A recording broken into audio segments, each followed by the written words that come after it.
بسم اللہ الرحمن الرحیم۔ السلام علیکم۔ حضرت ابو اسحاق محمد بن رشید معتصم باللہ سے مروی ہے، بحری جہاز سمندر کے سینے کو چیرتا ہوا قدرت الہی کا مظاہرہ کرتا ہوا اپنی منزل کے جانب چلا جا رہا تھا۔ اس جہاز میں ایک شخص کے پاس 10,000 سونے کی اشرفیاں تھیں۔ بحری جہاز کے مسافر اپنی منزل کی طرف گامزن تھے۔ اچانک کسی کہنے والے نے کہا، میں ایک کلمہ جانتا ہوں کہ اگر کوئی شخص اسے کتنی ہی بڑی مصیبت میں پڑھے، اللہ تعالیٰ اس مصیبت کو اس پاکیزہ کلمے کی برکت سے دور فرما دے گا۔ کیا کوئی شخص مجھ سے کلمہ سیکھنا چاہتا ہے؟ جو شخص سونے کی 10,000 اشرفیاں خرچ کرے گا، میں اسے یہ پاکیزہ کلمہ سکھاؤں گا۔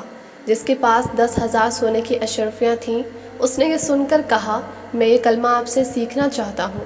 کہنے والے نے کہا، اپنی ساری رقم سمندر میں ڈال دو۔ اس مرد مومن نے ساری رقم سمندر میں ڈال دی۔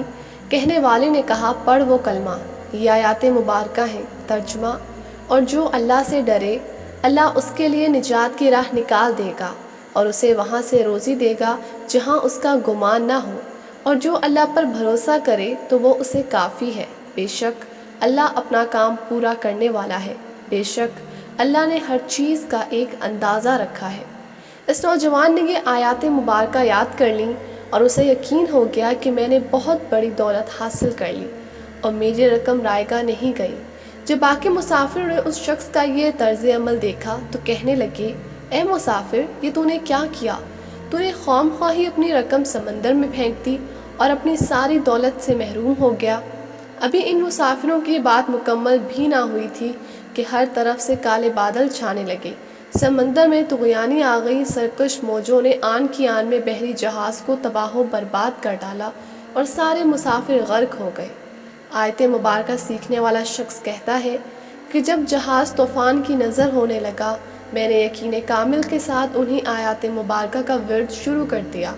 تھوڑی ہی دیر میں مجھے ایک تختہ نظر آیا، میں نے اس کا سہارا لیا۔ میری زبان پر مسلسل وہی آیت مبارکہ جاری تھی۔ اللہ تعالیٰ نے کرم فرمایا اور میں اس تختے کے سہارے ساحل تک پہنچ گیا۔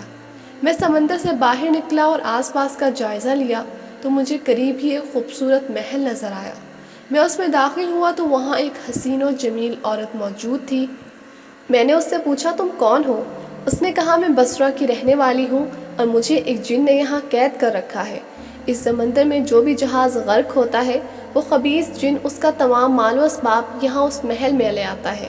شاید تمہارا جہاز بھی غرق ہو گیا ہے، اب وہ خبیث جن آنے والا ہے تو تم فوراً کہیں چھپ جاؤ، ورنہ وہ تمہیں دیکھتے ہی قتل کر دے گا۔ جلدی کرو، اس کے آنے کا وقت ہو گیا ہے۔ وہ شخص کہتا ہے کہ ہم ابھی یہ باتیں کر ہی رہے تھے کہ ایک جانب مجھے شدید کالا دھواں نظر آیا۔ میں سمجھ گیا کہ یہ وہی جن ہے۔ میں نے فوراً بلند آواز سے انہی آیات مبارکہ کا ورد شروع کر دیا۔ جب آیات مبارکہ کی آواز فضا میں بلند ہوئی تو وہ سارا دھواں خاک ہو کر ہوا میں اڑ گیا۔ اب وہاں کسی جن کا نام و نشان بھی نہ تھا۔ الحمدللہ، ان آیات مبارکہ کی برکت سے ہمیں اس ظالم جن سے نجات مل گئی۔ میں نے اس عورت سے کہا، چلو اٹھو، اب تم آزاد ہو۔ اللہ عز و جل نے اس خبیث جن کا کام تمام کر دیا۔ چنانچہ ہم دونوں وہاں سے اٹھے اور محل کے خزانے سے بہت سارا مال جمع کیا، جتنا ہم سے ہو سکا۔ ہم نے محل کے خزانے سے اٹھایا یہاں تک کہ ہمارے پاس مزید کوئی ایسی چیز نہ بچی جس میں ہم مال و دولت رکھتے۔ پھر ہم ساحل سمندر پر آئے اور کسی جہاز کا انتظار کرنے لگے۔ کچھ ہی دیر بعد ہمیں دور سے ایک جہاز دکھائی دیا۔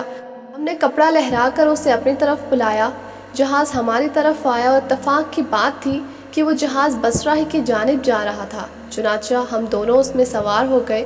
بصرہ پہنچ کر اس عورت نے کہا کہ تم فلاں جگہ جاؤ اور ان سے میرے متعلق پوچھو کہ وہ کہاں ہے۔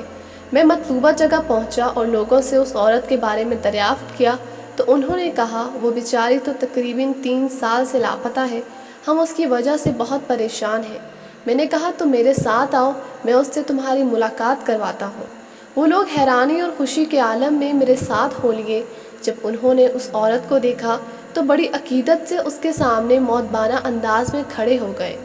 آج وہ لوگ بہت زیادہ خوش و خرم تھے کیونکہ انہیں ان کی گمشدہ ملکہ مل چکی تھی۔ پھر اس عورت نے اپنے خادموں اور دوسرے عزیز و اقارب سے کہا، اس نے مجھ پر بہت بڑا احسان کیا ہے، لہٰذا میں اسی سے شادی کروں گی۔ بس ان دونوں کی شادی کر دی گئی اور وہ ہنسی خوشی زندگی گزارنے لگے۔